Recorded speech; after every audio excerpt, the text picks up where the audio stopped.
Except for Sikhism, which cropped up in the 15th century, Islam was the last major religion to be founded, and the religious landscape remained quite settled for about 1,000 years. There was Hinduism, which primarily dominated India, various forms of Buddhism in the Far East, Islam in the Middle East, and Catholicism in Europe. To keep us focused and on track, we're not going to examine the other world religions in any detail at the moment, but you will find if you explore them that the same themes keep coming up.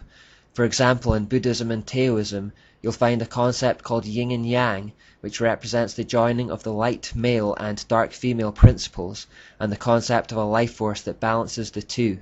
You'll find that bulls are sacred in Hinduism, stemming from the ancient idea that Nimrod was represented by a bull.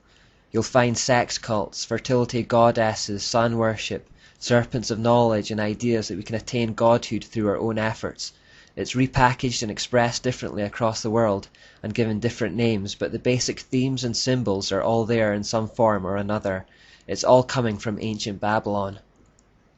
It's probably worth noting that Eastern forms of the mysteries are actually becoming very popular in our culture right now, and are ensnaring even Christians. Although the filtering of Eastern paganism into Britain could be traced at least as far back as the East Indian Trading Company in the 17th and 18th centuries, the real explosion came when the Beatles went to India in the 1960s, and suddenly Eastern mysticism became extremely fashionable. Over the past 50+ years, its popularity has been steadily growing in the West. Today, for example, we have yoga, Reiki, Zen Buddhism, acupuncture, martial arts, meditation, and feng shui, to name just a few of the occult philosophies that grew out of Babylonian mysteries in the East, and which have now been transported to us in the West.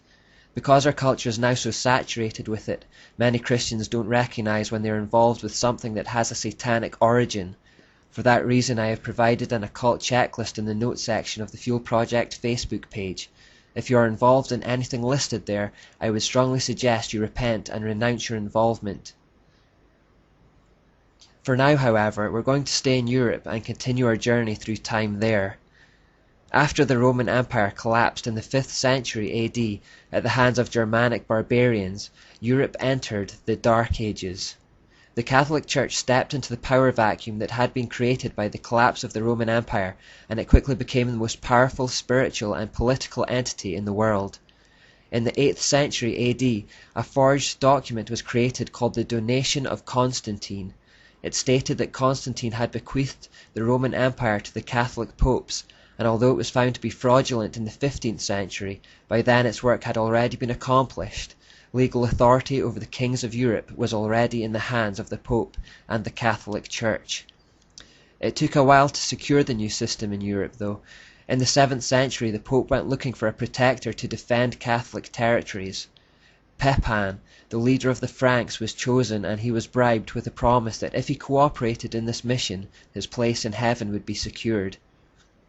Battles ensued for a while, but it wasn't until Charlemagne, Pepin's son, that the Pope's security was truly assured.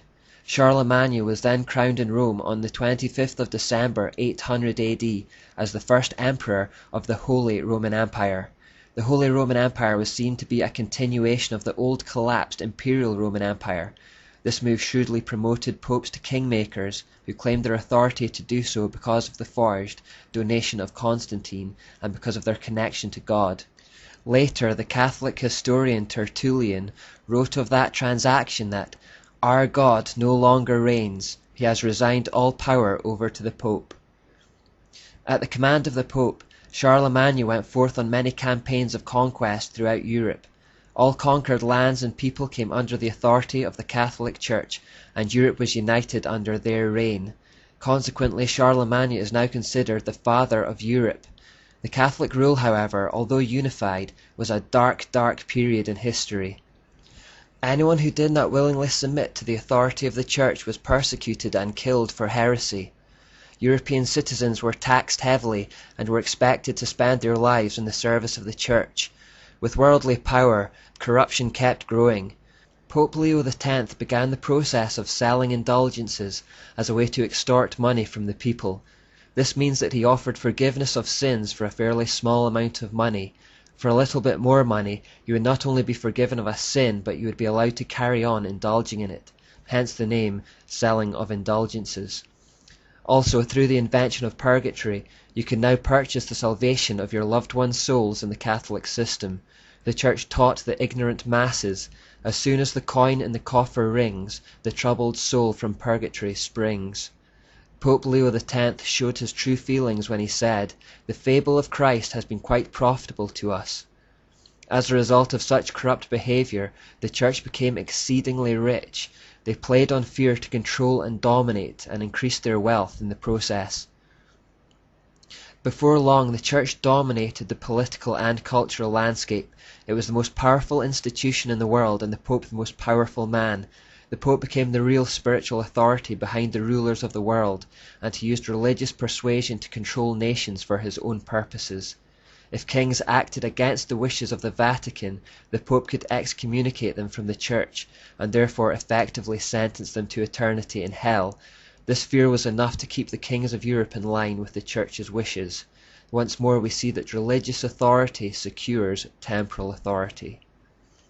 The Church also recognized a key principle to maintaining power: control knowledge.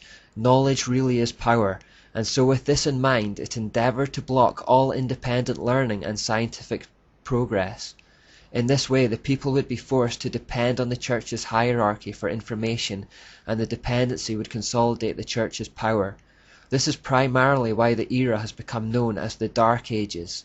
In 500 AD, for example, the Bible was available in 500 languages. By 600 AD, the Catholic Church had restricted it to just one language, and that was Latin.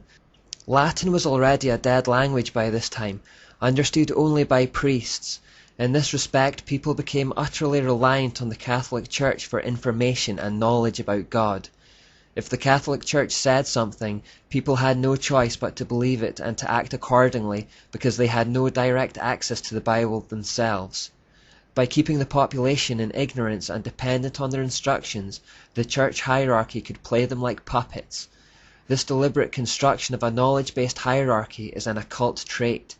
As Martha Acklesberg said, "Hierarchies make some people dependent on others, blame the dependent for their dependency, and then use that dependency as a justification for further exercise of authority." Throughout the Dark Ages, the corruption kept growing. Mary became more and more prominent, as did praying to and devoting yourself to saints, the idea of sacraments, mandatory celibacy, monasticism, and the idea that the Pope was nothing less than infallible and God on earth. The Holy Roman Empire became a cesspool of depravity and corruption, like the Imperial Roman Empire had been.